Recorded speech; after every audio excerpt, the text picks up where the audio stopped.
ยกันทั้งสี่พวกเรา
สบายดีและก็สวัสดีพี่น้องฟังไทยด้วยนะคะสบายดีสวัสดีทุกๆคนเลยพี่น้องเด้อโอเคนะพี่น้องเราคลิปนี้จะมาว่าเกี่ยวกับนักร้องประเทศไทยก็คือไอ้ก้องห้วยไร่นั้นนะพี่น้องเราไปคอนเสิร์ตที่ปากเซลโอ้โหได้เห็นในคนลาวเนี่ยเนาะแบบใจฟูแหงเนาะป้า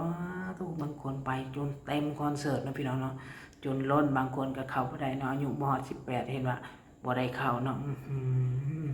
เดี๋ยวขอจะไปพาไปเบิ่งคอมเมนต์ของคนลาวเฮานะพี่น้องนะก่อนอื่นก็คือแบบว่าไผก็เอาสินให้เราไปนุ่งอะเนาะเราก็จัดให้เนาะนุ่งสินแบบคนลาวไปซะเลยเนาะจริงๆแล้วสินเนาะก็คือผ้าถุงจะเป็นเฉพาะผู้หญิงที่ใส่เนาะแต่ว่ามีคนเอาไปให้พี่ก้องห้วยไร่หรือว่าไอ้ก้องห้วยไร่เนาะเราก็เลยใส่ซะเลยเนาะก็เลยแบบว่าเฮ็ดให้คนลาวเนี่ยโฮกันกระหน่ำเลยเนาะก็คือแบบว่าแน่นอนอยู่แล้วคนลาวเนาะนิยมมักดาราไทยนักร้องไทยเนาะก็คือมักเป็นที่แบบว่ามักกว่าคนลาวด้วยกันเองนะอันนี้นะจากที่ประสบการณ์ที่เห็นนะก็คือถ้าคอนเสิร์ตไปเทียบได้เลยเนาะระหว่างคอนเสิร์ตนักร้องลาวเองเนาะกับนักร้องประเทศไทยเนาะนักร้องจากประเทศไทยเนาะคอยเชื่อได้เลยว่านักร้องมาแต่ประเทศไทยจะหลายกว่านักร้องประเทศลาวเฮาเองอันนี้บูนะเอาจากความคิดข้อเองนะพี่น้องเอาจากความคิดข้อเองเนาะอันนี้เดียวว่าเมารวมมันนะบ่เมารวมเนาะเอาเฉพาะความคิดข้อเองก็ได้นะพี่น้องเนาะแต่จริงๆแล้วข้อยคิดว่ามันเป็นแบบนั้นเนาะก็คือผู้ใดที่บอกว่าเทียงก็ได้นะพี่น้องเนาะผู้ใดที่เห็นต่างก็บ่ว่ากันเนาะคือทุกคนก็มีแบบว่า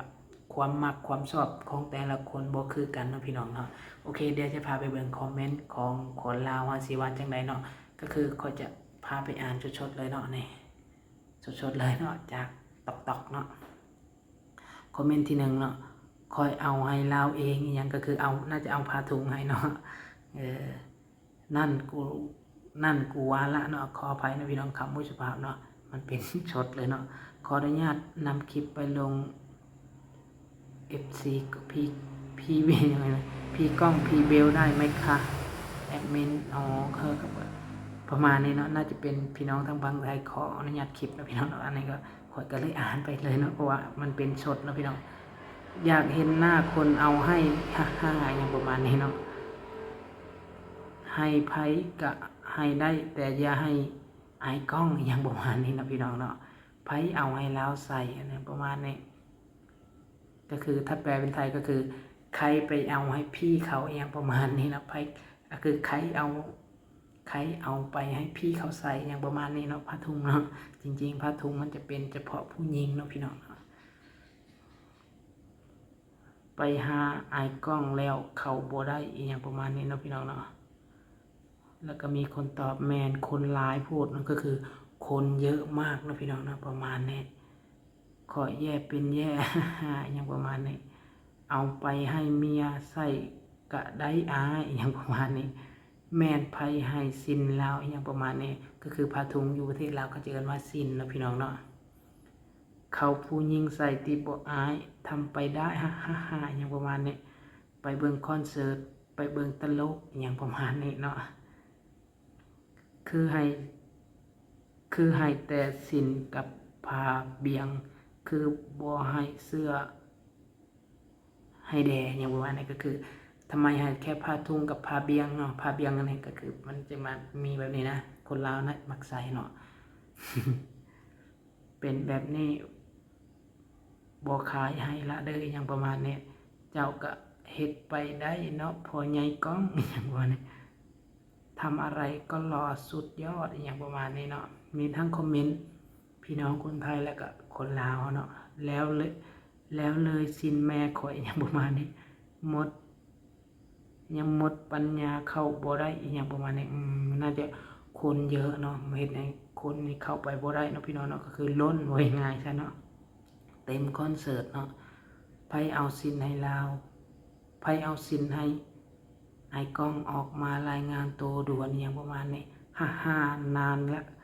นานว้าละโคยโทษคนเอาให้อย่างประมาณนี้ก็คือโทษคนที่เอาให้เนาะไผเอาสินให้ลาวอายข่อยนุ่งอย่างประมาณนี้โอ้ยเอาให้เราแล้วใส่ให้เราแมนตี้ลาขอบใจที่ช่วยส่งเสริมวัฒนธรรมลาวอย่างประมาณนี้เนาะพี่น้องเนาะก็ประมาณนี้เนาะพี่น้องมีทั้งคนเอาสิ้นให้แล้วก็เอาเป็ดไปให้เนาะตอนข่อยบ่มีรูปถ่ายเนาะตอนที่ว่าเขาเทียบกันนะว่าปี2024กับปี2025เนาะปี2025นี่ก็น่าจะได้สิ้นเนาะก็ได้เป็ดเนาะและปี2024ก็คือน่าจะได้กระสอบทานมาเนาะ1กระสอบที่เราแบกกันนะถ้าจำว่าตัวผิดก็ถ้ามีหูค่อยสิเอาไว้มาแปะไว้ในนี้เนาะถ้าบ่มีก็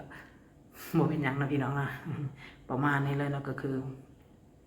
คนลาวในนี่แหละเขาว่าเนาะก็คือมักนักร้องไทยนะพี่น้องนะมักนักร้องประเทศไทยแฮงอีหลี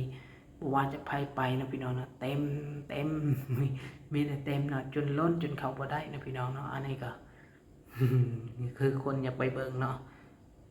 ความมักของแต่ละคนมันบ่คือกันเนาะพี่น้องเนาะประมาณนี้เนาะพี่น้องบ่มีหยังสิเล่าต่อเลยเนาะนอกจากว่าเบิ่งคอมเมนต์เนาะก็คือส่วนหลายก็จะเป็นคอมเมนต์ของคนลาวที่เม้นไปในทิศทางเดียวกันเนาะคือไผเอาให้คือไผเอาสินให้ลาวเนาะก็คือใครเป็นคนเอาผ้าทุงให้พี่ก้องถ้าแปลเป็นประเทศไทยก็หน่อยเนาะประมาณนี้ก็คือ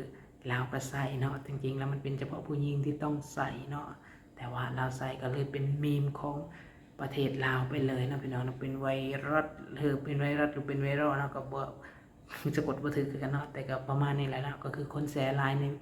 สื่อของประเทศลาวเนาะบ่ว่าจะเป็นแฟนคลับ FC ของเพิ่นนั่นแหละเนาะได้แชร์กันเต็มในแอปสีดำนะพี่น้องเนาะก็ประมาณนี้นะพี่น้องเนาะกราบขอบคุณและขอบใจทุกๆคนที่เข้ามาเบิ่งคลิปคอยได้พี่น้องเด้อคลิปหน้าจะสิมาพอกันใหม่นะพี่น้องเนาะเดี๋ยวคลิปหน้าจะมียังมาเล่าให้ฟังอีกก็อย่าลืมกดไลค์กด Subscribe ไว้นะพี่น้องเนาะโอเคนะพี่น้องนะบ๊ายบายกันขอตัวไปหลับไปนอนกันนะพี่น้อง